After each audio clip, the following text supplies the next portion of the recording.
as I mentioned earlier, we have with us Silvermane. Now, for those of you unaware, Silvermane is quite an oddity in the military Brony community in that he is currently an E-8, a senior master sergeant in the U.S. Air Force with, 26 years of military experience, more military experience than I have of years living.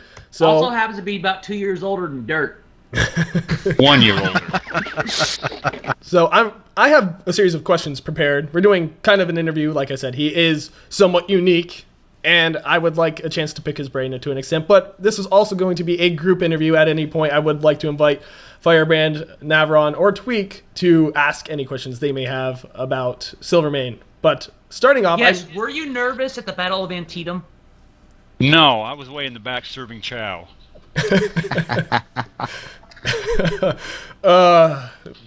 Old guy references. Now, today is actually Silvermane's birthday as well, so happy birthday.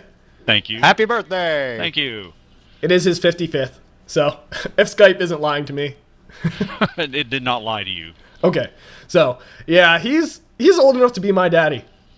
I think you actually are only about 1 year younger than my dad. Wow. Yeah, so... You're older than my dad.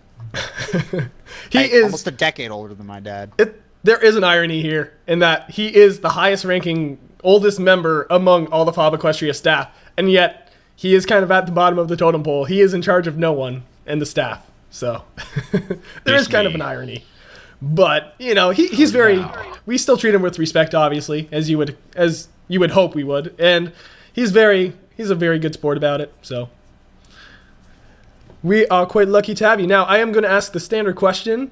Why did you join the military? Like, what was your reason for joining the armed services? Was it a family tradition or what have you?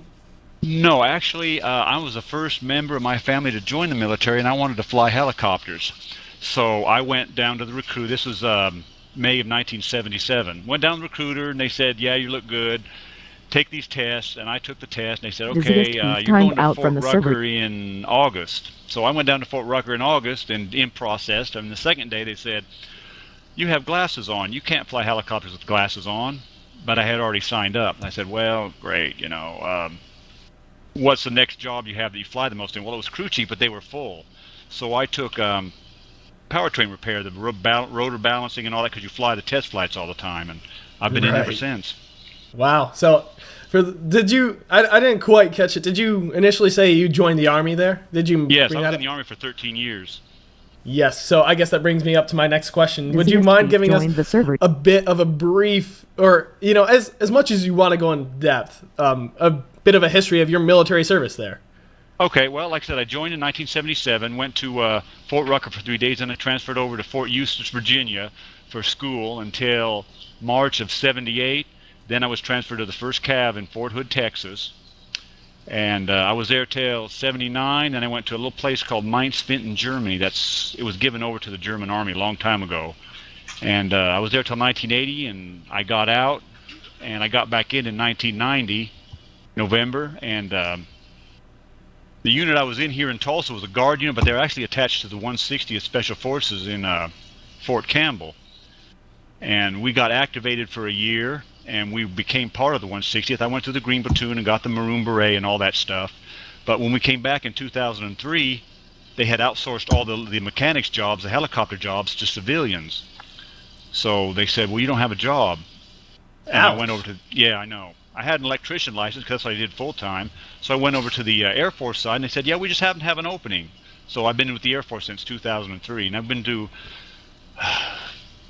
to Germany, and Belgium, and France, and England, and Iraq, and Kuwait, and Afghanistan, and Qatar. So you've been around the block. I've been around here and there. Yeah. And I love it. Like I said, I'm not leaving until they kick me out. Yeah, which hopefully won't be anytime soon. So. Well, 5 years. If you turn 60, you get kicked out anyway. Really? Yep. I wasn't aware of that cap. So apparently the Air Force doesn't like anyone over 60. I mean, you have to retire at some point, right? You have to retire at 60, yeah. They figure that's 74% of your retirement pay and 30 years, and you're out. Now, I believe you mentioned in one of our conversations that when you made the switch from Army to the Air Force, you were an E6 in the Army, and then in the Air Force they bumped you down to E5? Yeah. It took me, like in the Army, the unit I was in, you couldn't get promoted to E6 until the slot was open. So the shop superintendent in our shop stayed there for 10 years. I was an E5 for 10 years in the Army. As soon as he left, I got it like a week later, and we deployed, and we came back, and I went to the Air Force, and they said, gee, you haven't been to our Air Force school, so you can't be an E6 supervisor slot until you went to the Air Force school. So they bumped me back to E5. I know it sucked. And I went to the school, and then 2 years later I was E6, and then 2 years later I was E7, and 2 years later I was E8. Yeah, hey, well, at least you made it up the chain to E8 now, and you're kind of just Finally, waiting. yeah. You're kind of just waiting on that chief slot now. That will be in 3 years. Well, at least you'll make chief before they kick you out, or at least hopefully before they kick you out and say. Well, I lucked out because in the Air Force, if you enlisted in the military before 1980, you only have to hold the rank 1 day to retire at that rank. Oh, nice. Yeah. Right now they got what they call high year of tenure. You have to. It's the highest rank you held for the last 3 consecutive years. So I lucked out that. Yes, it definitely sounds like you. It sounds like, well, I don't know. It sounds like luck has been on your side and been off your side every now and again. Yeah, I mean it's standard military. You know, everybody's got stories. Stuff happens. You just got to roll with it. Yeah, I think that's the best piece of advice anyone can ever get is, roll with the punches, work with what you got, and don't ever let yourself be discouraged. Just keep going forward. Exactly. So I would actually like to know is how exactly did you come to be a Brony? Oh my God. Well, I knew who Tara Strong was because I've been interested in animation for 30 years. And I got a whole bunch of collections because I have no artistic ability at all. But watching somebody draw and animate, it's almost like magic to me. So I've been a fan of animation and followed it and have a lot of collections. And I knew who Tara Strong was because she started doing the Fairly Odd Parents, voice of Timmy Turner. Right. Like 2001, maybe 2002, a long time ago. And I saw her in a couple other things, and then I knew who Lauren Faust was from her work, and I also follow Star Wars a lot, and I got this email alert that John Delancey's doing a voice on My Little Pony, and I thought, I remembered it from the 80s G1. I was like, you gotta be kidding me! I didn't even think anything else about it, and then I got another email saying that the show had been aired. And I was like, wow, really? So I got on YouTube, and it was, the two-parter Elements of Harmony, and I was or the Discord, and I was watching. So this is great. This is wonderful. And I saw that Tara Strong was in there, and I saw that what's his name? James Wooten was on there, and a lot of these people I had known was on there. And Lauren Faust, of course, she left after the end of season 1, but she still had input.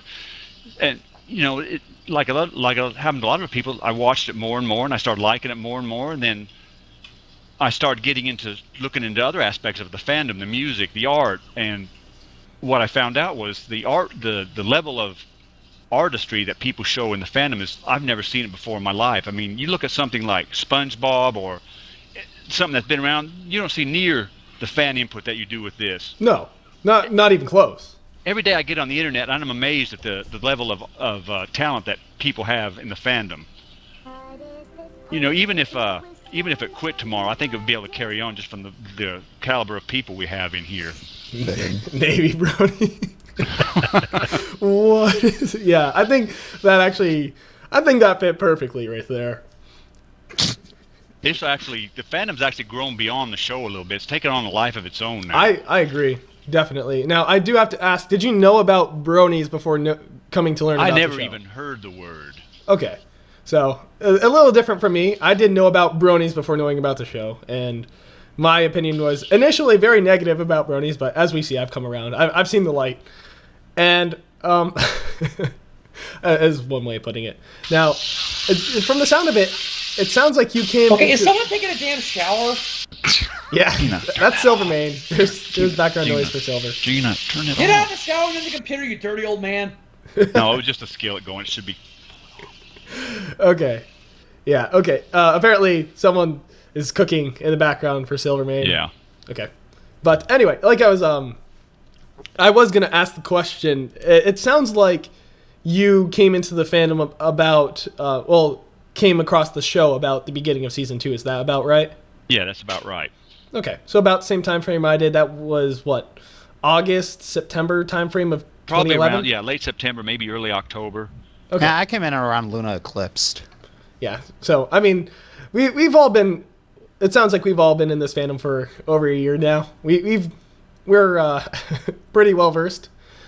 Now, I do have to say, I do have to ask the other question, which is, were you ever a secret Brony? Was it ever like one of those, no one must know my secret? Yeah, about 6 months, because I didn't know that FOB Equestria existed or, First Austin Platoon existed or any of that. So I was like, I'm the only one in the whole military. I'm going to get kicked out. I'll be on the front page of every newspaper. So. Oh gosh, I know that feel, bro. Yeah, we all know that feel. Like, I ain't telling nobody. I'm not buying no swag. I'm not doing nothing. I'm gonna pull all the curtains and it's going to be at midnight and I'll watch it under a hood. And then I saw something on Equestria Daily about FOB Equestria, and I was like, wow, really? Military bronies besides me? And I looked it up, and I read a few posts and, lurked around for a while, and then I saw the deal that they needed a journalist, and I talked to Josh, and I talked to Michelle and Saunter, and the rest is history. Yeah, so actually that's exactly, you answered one of my questions before I even got to it, which was how you came across, how exactly you became to be a member on our staff. So that's, I guess you're just too good, apparently. But I was going to ask something else, but it completely slipped my mind because I was just like, oh, wow, he's answering my questions before I even asked them, sort of moments. So, oh, yeah, and your comment, basically, it wasn't a question, it was an observation. Your comment about how you thought you were the only one, I mean, that always seems to be the military brony's initial reaction, is when they first become a brony in the military, a lot of times they just think they're the only one, and they kind of right. We had this culture of, fight, die, kill, jump out of trees with a gun, knife in your teeth, and then you suddenly, I like pastel-colored talking ponies. Ponies, sunshine. And with names like Twilight Sparkle and Rainbow Dash and Fluttershy. Yep. Yeah, I had a brief 5-minute period of insanity when I had to admit to myself that I'm a brony, and I was like struggling in my mind. It's like this does not compute. Does not make sense at all. So does not compute. Explain. Does not compute. Yes, thank you. You are the creed. Okay, so I do have to ask, now that we've so easily and so smoothly led into it, does anyone in your workplace know that you're a brony? Does it ever come up? Do you have pony things on your desk or anything like that? I have Pinky on my desk, and I have Apple. I got the little the little mini figurines. The blind bags? No, they weren't the blind bags. They were the ones at Walmart. You got Lotus Blossom. I'm trying to figure Lotus Blossom, Pinky, and I think Scootaloo in one, and Zakor, Applejack, and Apple Bloom, I think, in the other one. Oh, Applejack. I know. I'm jelly. So, they said, what is this? I said, well, they're little figurines from a TV show. And, what TV show is it? What's My Little Pony? Do you like it? And I said, yeah, I like it. I like a lot of stuff. So, I mean, how much flack can anyone really give you, though? I mean, they gave me a little, but it's kind of like died out. I mean, what are you going to do if you don't care and that they know it? There's not really anything they can grab a hold of and hassle you about. No, but also I was going to say, how much flack can you really give someone with as many stripes on their shoulder as a senior master sergeant? Exactly. It's easier. Or you give a drill sergeant. And I've actually had 2 people from our unit come up to me, because we have commanders calls all the time with the whole units. They're like, right. I heard you like My Little Pony. I said, yeah, well, I do too. But I thought I was the only one on base because we have like 1,100 people for drill week. And I said, no, dude, check this website out and this one and this one. I said, you're not alone. Yeah. So, that part too is good, bringing other people into the herd that, make that they're alone. Oh, yeah. And I try to do that as best as I'm able as well. Anytime I try to be a blatant brony. Oh, every time I'm in civvies, I'm wearing pony something. And, I think it finally made its way around my AMU, my maintenance unit, that I'm a brony. So it's good for me because I don't care. People can give me as much flack as they want. I won't care. But now, since it's public knowledge, anyone who is secretly a brony in my AMU, well, they know I am, one of those people who is a brony. And if they have any desire to make connections, it's there. The door is open. It's there, exactly. And it's funny who you meet that, you wouldn't even think was a brony. You wouldn't we was going. My wife and I went to the movies last week or 2 weeks ago. She had on her Rainbow Dash 20% Cooler shirt, and the ticket taker, was looking bored, and he goes, "Oh my God, that's Rainbow Dash! I said, I love that show." And immediately I said, "Oh yeah, who's your favorite pony?" And he said, "Rarity." I said, "Well, you're cool except for that part, but I appreciate it." Whoa, Rarity is best pony. Okay. Oh God, here it comes. Gosh. Here it comes. Oh god, yeah. Let's not have this conversation. No, actually, this was a conversation. This.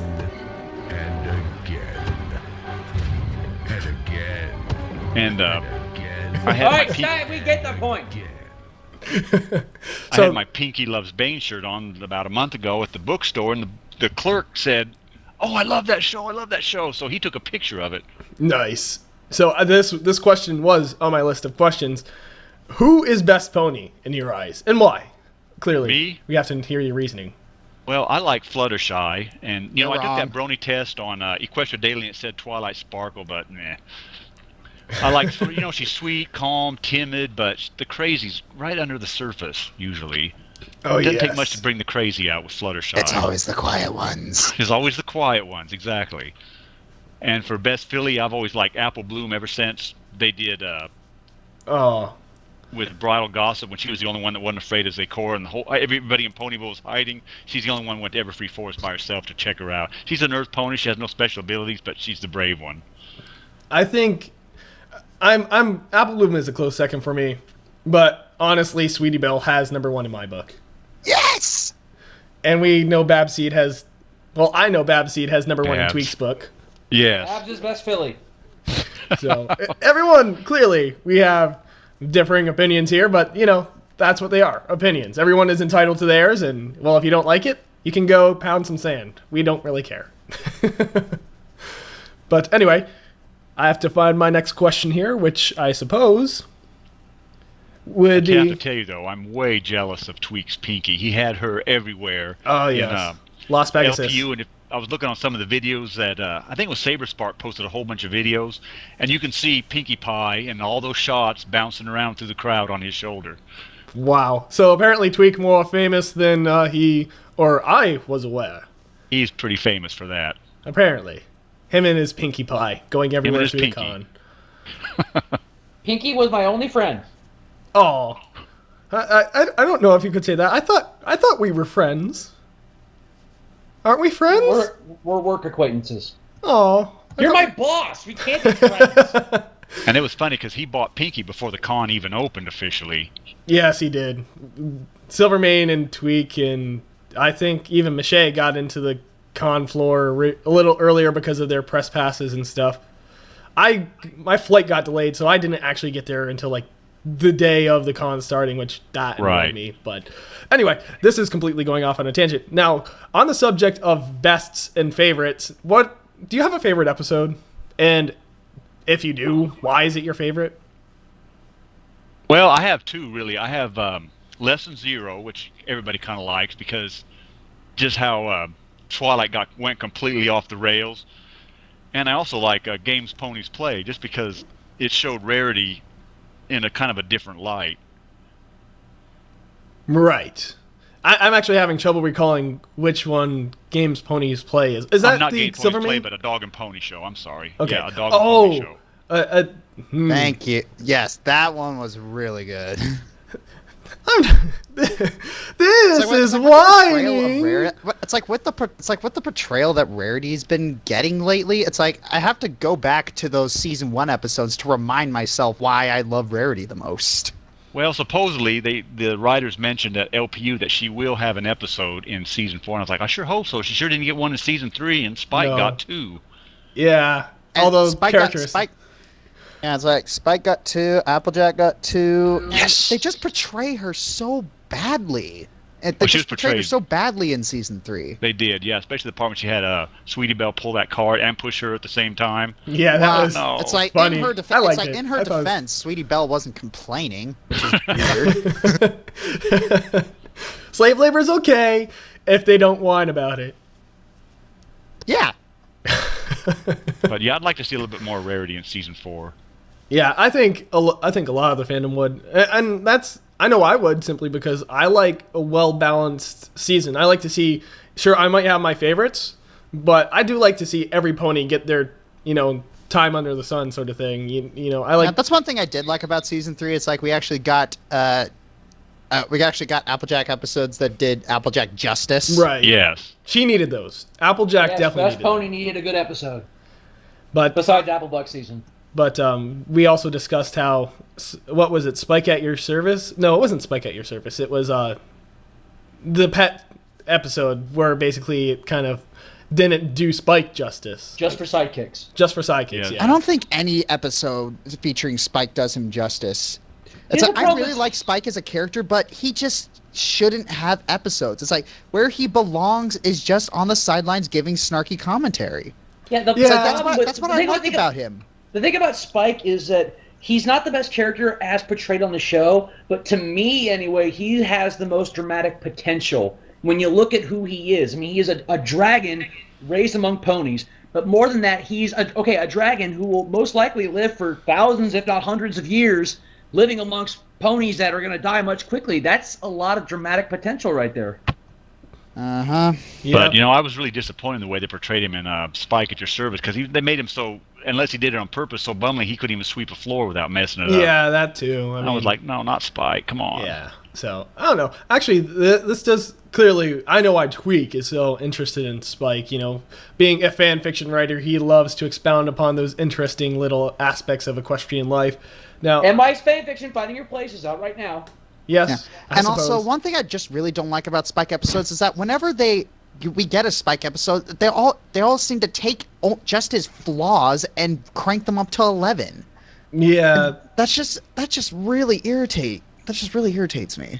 Now, going on to the question, I did have a question based around that. I kind of made the side reference to Tweak Rating Fan Fiction. And Silvermane, you are a journalist on our website. Now, I've read some of your stuff. You definitely seem to have a talent for writing to an extent. I will definitely say your writing style is probably better than mine, at least on a first pass. I look at it and I'm like, wow, it's really neat and clean, and I can read it without having to stop and say, what was I just reading? Because Right. So I'm just curious, have you ever given any thought to writing any sort of fan fiction for this community? Well, I've wrote a couple fiction stories, but I like fan fiction. I read it, but the thought of me doing it makes me uncomfortable because it seems like I'm stealing somebody else's ideas. So, no, I've been tempted to write fan fiction and I've got ideas, but like I said, I might try it later. Just the thought of it kind of makes me a little uncomfortable. I love reading it. And like I said, I've read Tweak stuff. Some of the writers, they could write professionally and make a living at it. It's so good. And, Right. the devoting it to My Little Pony is amazing. But like I said, no, I've never tried it. I wrote one when I was deployed that I read. They had, how they have books sitting around all over the place when you're deployed that people send. Yeah. And they were these gothic romance, and I read one. I said, "Wow, I could write that." So I wrote one called "The Lord of Ravens Cry." That's about as over the top as you can get in a gothic romance. It had everything in it: castles on the moors, evil lords, an imperiled princess that's an heir to a secret fortune, the whole 9 yards. But Wow. It does sound like the whole 9 yards. the whole 9 yards. It was so over the top. It was funny. But that and I wrote a parody of the Twilight series. That was about it. Oh, God. Yes! I kind of, you piqued my curiosity. I might have to ask you for that sometime. My body is ready. And I combined. I'm trying to remember. I combined all the movies into one title. It's called Twilight of the New Moon Before the Breaking Dawn, or something like that. And it was just so ridiculous. I called it That's the Spoon, Eclipse. Oregon instead of Forks, Oregon, and Fiona Fonatella was the heroine. It was just ridiculous. Wow. It sounds like a fun time. Definitely. So, okay. Moving on to the last question I have prepared, and then I guess we'll open it up to any Message received. perhaps questions you guys may have. So I was just wondering if so it has been hinted at that you recently went to Las Pegasus Unicon with a few other FOB Equestria staff members, myself and Tweak included. This is true. I was just wondering, is that your first Brony convention, or if you've been to other Brony conventions or other conventions in general? That is my first Brony convention, but it's probably my 20th convention because I've been to a lot of Star Wars and Star Trek and anime conventions. Okay. So, Now- and in fact, I helped run the one in Tulsa a little bit, the Trek Expo they have here. And that's actually where I met John Delancey the first time. I told him when we was doing that interview, I met you once before because he used to do a little show with Leonard Nimoy, and they came through Tulsa, and I met him then. But he doesn't Wow. remember. You know, he meets thousands of people Oh, a yeah. day, probably. Yeah, it's understandable. People in those positions, you know, they definitely do meet a lot of people on Oh, yeah. a daily basis, and it's hard for them to. I mean, I can hardly keep some of the people I meet on a Well, regular you know, and of basis course- straight in my workshop. So Of course, when you're interviewing somebody like Tweak did and like you did, you got to keep the fanboy pushed down and Oh, yeah. stay professional. You know, you guys did a good job with that, and I was all impressed, especially with the way you and Tweak handled the interviews at LPU. Because, you know, you can like somebody, admire somebody, and then you meet them in the flesh. It's really hard to keep the fanboy pushed down. it is And a not little ask the bit same bleeds through. questions. Yeah, not ask the same question they've been asked 1,000 times before. Right. Now, I'm just wondering, Brony conventions, how are they maybe... What do you like about them? Like, is there anything that sets them apart in your book from regular Oh, conventions? absolutely. Well, first of all, Brony conventions seem like they're a lot more welcoming to everybody, and I've never met a group of people that are 99% happy at a Brony convention. I mean, yeah, there's a lot of happy people at Star Trek conventions, but it's been going on so long, there's a lot of drama and hard feelings in it, too. So you get these little cliques and groups that don't like each other. And at the Brony convention, at least LPU, I mean, like I said, everybody was happy. Everybody was happy. Everybody was smiling, and it was just a great time was had by all. So, Even when we had the fire alarm, everybody went Yeah. outside and saying "smile, smile, smile." And then when we had the meltdown on Sunday, you know, everybody that could help jumped in and helped. You know, we did charity auctions, we did collections, we tried to get the voice talent, and everybody paid, and you know, we made the best of a bad situation instead of just whining about it. right. So, perhaps Brony's our best fandom? I believe they are, yeah. And I've been around a lot of fandoms, and like I said, they're the most talented, the most welcoming, the most open, honest, and happy fandom I've ever seen, especially at LPU. And I'll check out how FOB Equestria is, but I imagine it'll be pretty close to the same thing. Yeah, hopefully. We are all hoping Fiesta Equestria goes well, especially for you and Tweak, and hopefully you guys can get some interviews there, maybe with Yeah. Ashley Ball, maybe? That would be awesome. That would be. So, I like I said, that was the last question I officially had scripted. You guys have anything you perhaps might want to throw his way for this little interview we have going here? Silence is golden. Okay, Silence is golden. absolutely. And duct tape is silver. but- You pretty much asked the questions I wanted to ask. Cool. Yeah, I thought very long and hard about trying to get these questions organized because, you know, figured it should be at least somewhat professional. Even if we are more or less kind of co-workers on FOB Equestria, still wanted to conduct this in a very professional manner. So I thank you for taking the time to do this with me, Silvermane. It's been a great pleasure. It's been my honor.